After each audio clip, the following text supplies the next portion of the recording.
जब युद्ध में जाओगे तो कवच भी चाहिए। तो हम अपने शरीर को कौन से कवच से सुरक्षित करें?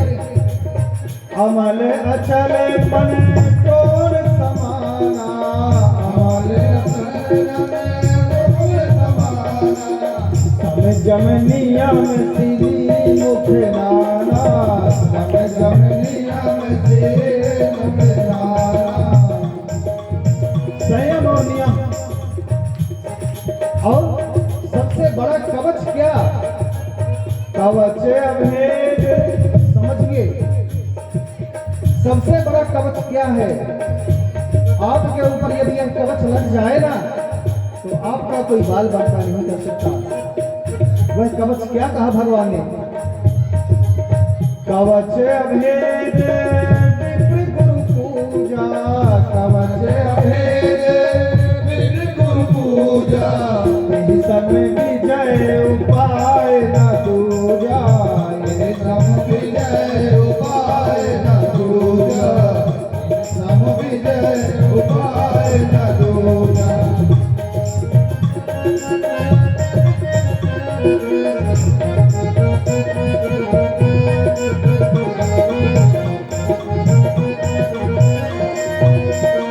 हे विभीषण जी, यह अभेद कवच है, विप्र गुरु पूजा। वेद पाठी ब्राह्मणों का सम्मान। वह ब्राह्मण जो अपने धर्म में लगा है, समाज को रास्ता दिखा रहा है, उस ब्राह्मण का सम्मान और गुरु के चरणों की पूजा, यह अभेद कवच है। इनके सिवाय इस रावण से जीतने का कोई दूसरा उपाय नहीं है। और कहते हैं, हे सखा सुनो, सखा धर्म में असरथ जाके, सखा धर्म में असरथ जाके, जीत न कहन कहूँ रे पुता के,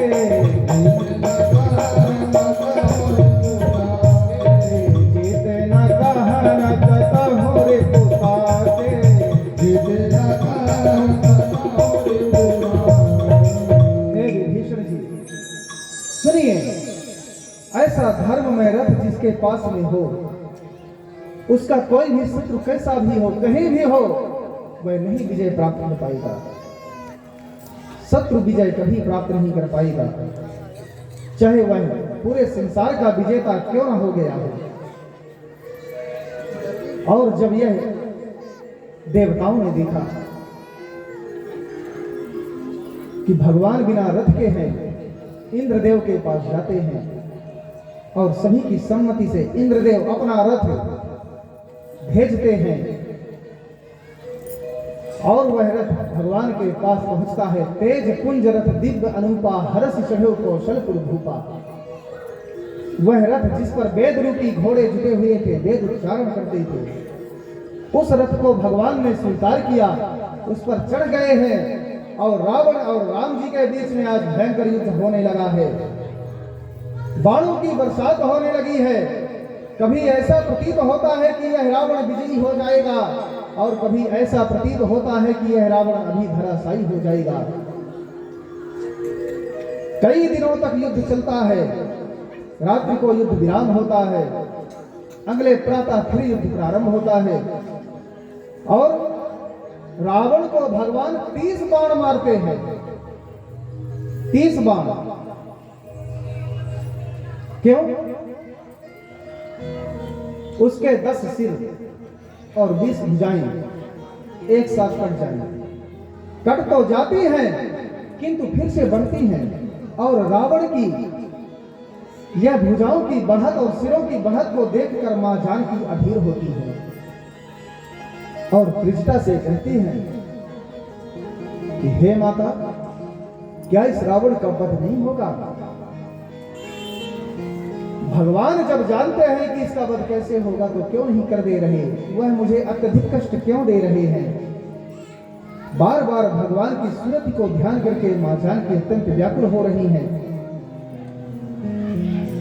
तब त्रिजटा कहती है कि हे जानकी सुनो, यही के हृदय बस जानकी, जानकी उर मन बास है, मम उदर भुवन अनेक लागत बान सब कर नाश है।